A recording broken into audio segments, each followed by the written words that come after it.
We have a message here. Good evening. We've seen Cat Eaton and the band a few times and has always been blown away by their talent. Wish them every success and happiness. This comes from JC in Derbyshire. My guest this week is Cat Eaton, and so we're going to be talking about her repertoire, her songs, writing in just a few minutes. We are going to welcome her after hearing her music. She was born in Wales, raised in Sheffield, now based in Yorkshire, and Mardi Gras is tomorrow, so I thought we should start with her Ain't No Mardi Gras. It's coming up after this. Your heart. Oh, Kat, you got such a lovely low range in your vocals. Welcome to the show. That's your Ain't No Mardi Gras. Tell us about writing that song and the rhythms you've used and all the influences that you have. Thank you so much. As you said, definitely New Orleans influence, obviously, you know, Professor Longhair and Dr. John. And I wanted Bo Diddley beat there, and, the children's, you know, playground rhythms, right? Yeah, so gorgeous. I really enjoyed that. Obviously, so nice to be able to do something a cappella as well, because, you know, it's gorgeous to be able to have all the amazing musicians that we have that play on the records that we have, but it's so nice. Who was singing on that?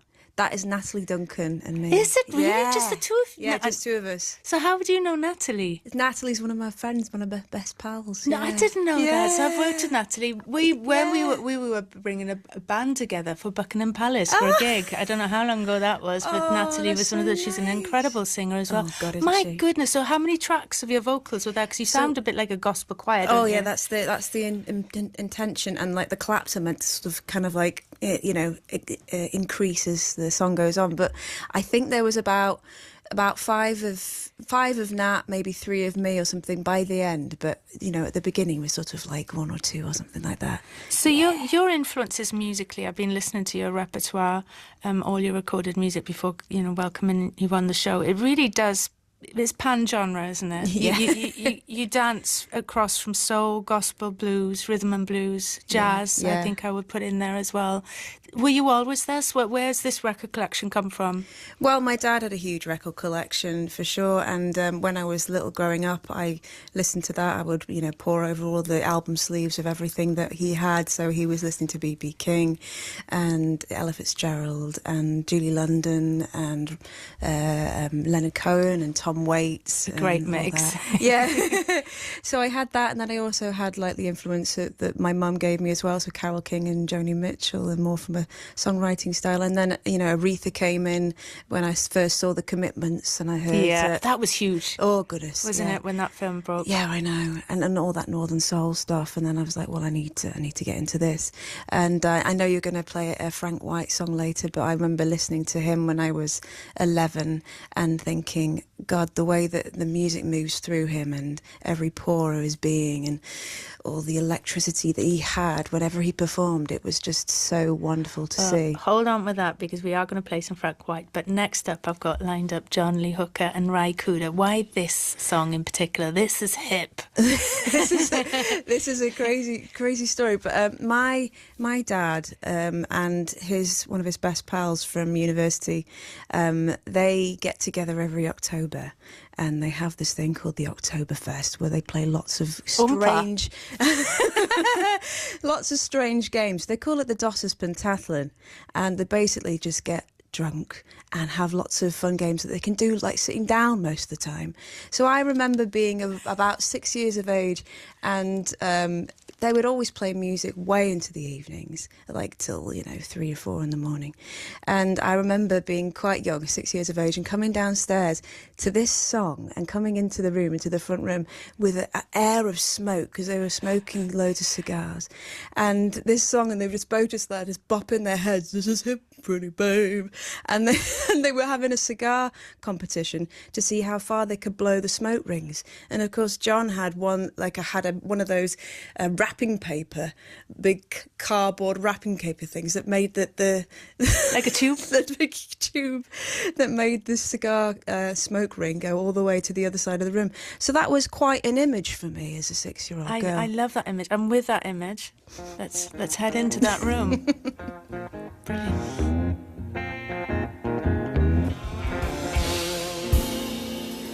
Yeah, a rocking good way, falling in love.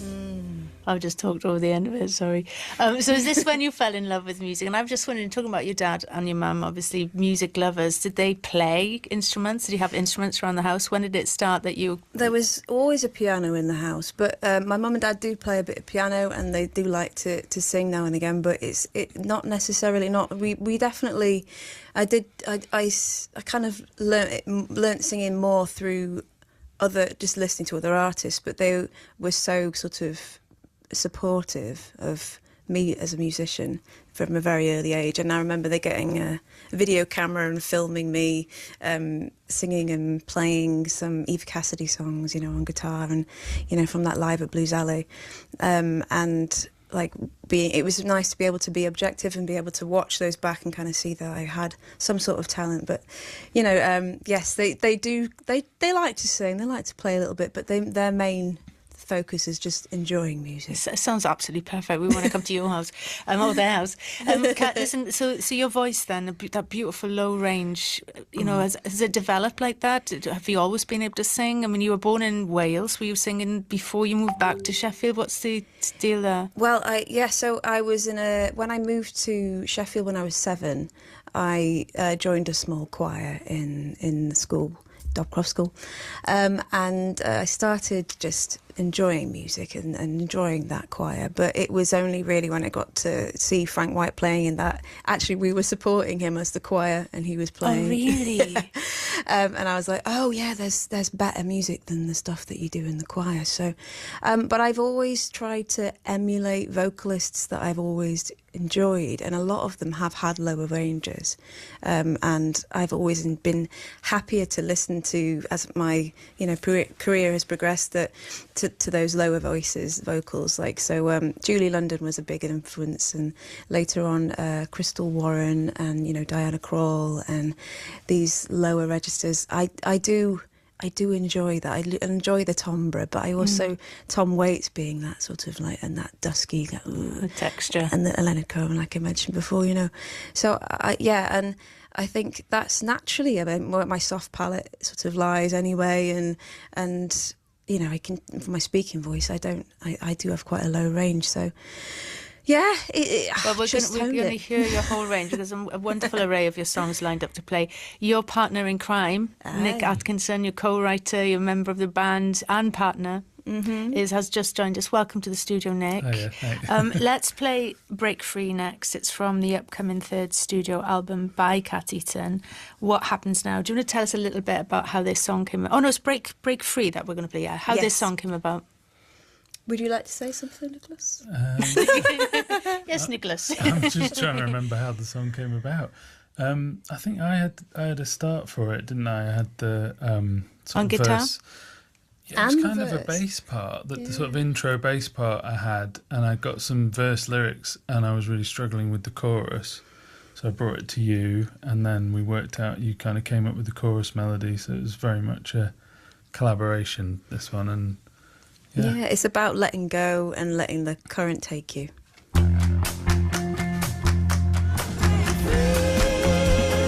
This is Break Free by Kat Eaton from the new 3rd studio album, What Happens Now, which is due out in May this year. But you can pre-order from now, is that right? Yes. And where are you most active on the social media and the platforms? So if you go over to my Instagram, but mainly my website, cateaton.com, you can get to my store, to my Shopify through there, and you can buy it we can pre-order on vinyl and CD. You've toured a lot with Jules Holland, who's a big fan of your music. Yeah, he's wonderful. He's a wonderful man. We are going to play Frank White next, so set up the scene. So you're singing in your choir, Kat, in your school choir. How did that come about, that you were sort of supporting Frank White? And tell us more about Frank as well. So yeah, that was a gig just at Victoria Keys, and there was lots of different acts on, and he was going to be playing after us. But yeah, so Frank was a great mentor for me and Nick. One of our first date was going to go and see Frank at the Pheasant when we were 16, and I introduced Nick to Frank's music, and then Nick started having guitar lessons. But Frank got us our first gigs, told us about the importance of writing and recording and releasing music, and was very encouraging from the word go, really, and was always supportive of us and always used to get us up every time he was performing. And in terms of how you both met, I know you went on one of your first dates to watch Frank, but how did you meet? We met at school. I changed schools when I was 10 and arrived at your school. And you remember that more than I do because you remember the new kid. Oh, the wild little ginger-haired kid that was running around like a mad thing. But then we went to the same secondary school, and then I started a band when I was sort of 15, 16, and needed a singer so that we could enter the Battle of the Bands competition at school. And where are we now? What region? In Sheffield. In Sheffield, yeah. And then I'd seen you singing in our music class. And what did you think? She's pretty good. And in terms of your band at that point, Nick, who were you channeling at that point? It was just absolute blues band. That's what we did. And Kat was sort of a bit nervous about when I called her landline. My mum helped me look her up in the phone book. Do you remember the number? Yeah, 2361458. There's been a bit of a thread of phone call songs of the last few weeks here on the Blue Show. That's so funny. I don't think the landline still exists, but that's what it was.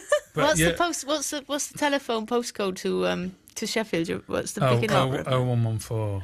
Yeah. So my mum was like, "Here's the phone book. Let's look." So I looked Kat up and called, and then and Kat was sort of. I think she was thinking, "Oh, it's going to be another indie band," because all the bands at school were doing indie, and I sort of said, we're doing Cream, Eric Clapton, and listed all this blues stuff, and then you were like, oh, okay, I could probably get on board with this, and then kind of started from there. Really. Amazing. Yeah. Well, we're going to hear that track by Frank White before I play it, and then we'll go into Saturday Night at the NBT by yourselves. There is a Richard Hawley connection with Frank White. Yeah. People listening in Sheffield now might be closely listening. What is the connection? Richard is Frank's nephew.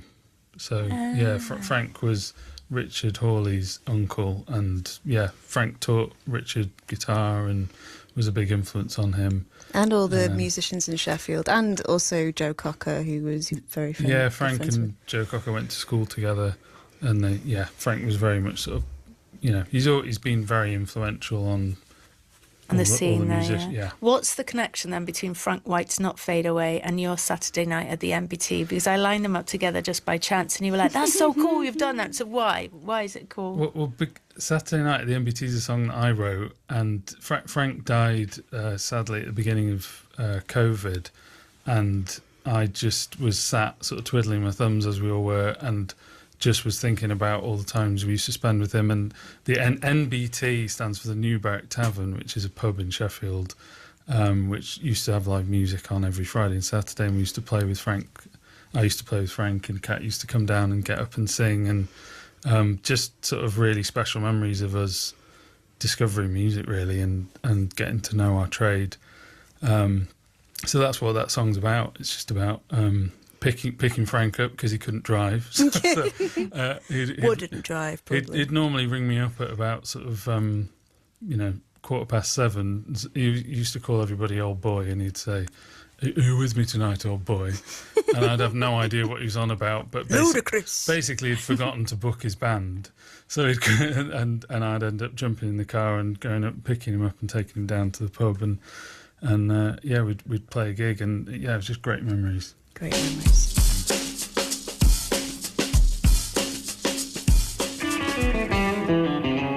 Gonna pick up Frank about 8 p.m. 'cause we head into the MBT.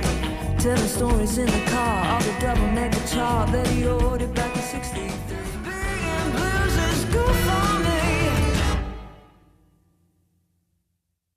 And that's how it ends. I was waiting for the resolution there. Shock. Yeah. I better wake up.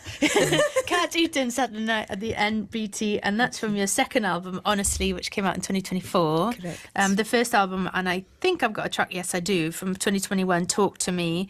We've got a track lined up to play in just a few minutes. That's so lovely. I mean, it just begs to be played live as well, doesn't it? Oh yeah, it's a good fun one playing live for sure. So you both met at 16. You've been both playing in bands since you were teenagers as well. Yeah. What are your plans for this year? You've got a new third studio album coming out imminently in May. So you must have. I know you've got. Are we allowed to talk about it? Yeah. There's also a little baby. A little baby. coming into the world, fingers crossed. Yes. So what are you going to do with touring and the new album? Is that So the new album is coming out in May, like you were saying, and we're going to be touring in the autumn in the UK and the EU with the baby. and in the front pack? Yeah, exactly. It works when they're little. It's really easy. That's what I thought. Before they start walking, and when they start crawling and walking, you've got to watch the cables backstage. Oh, That's God, what okay. I remember. It's a bit dangerous. It'll be fine. It'll be fine. Yeah. Your voice then, we're going to hear Put Yourself in My Arms, but first, before that, we've met some great singers that you were growing up listening to. We've got Nina Simone's, a classic, I Want a Little Sugar in My Bowl. Now, talk about a resonant, beautiful voice. I know, and that low register, I mean, absolutely amazing, and what a wonderful character and a wonderful person, like wonderful woman, strong. And thinker, and clever, and intellect, and activist, and brave, and all these things. I would have loved to have met Nina. Yeah. But I love her resonant tone, and we've written a song on the new album that's called Humming Low, and features my sort of very low range, the lowest range I can possibly go. You know what I'm going to do now? Oh, God. And you're not even warmed up. Could you Oh, yeah, okay. Could you?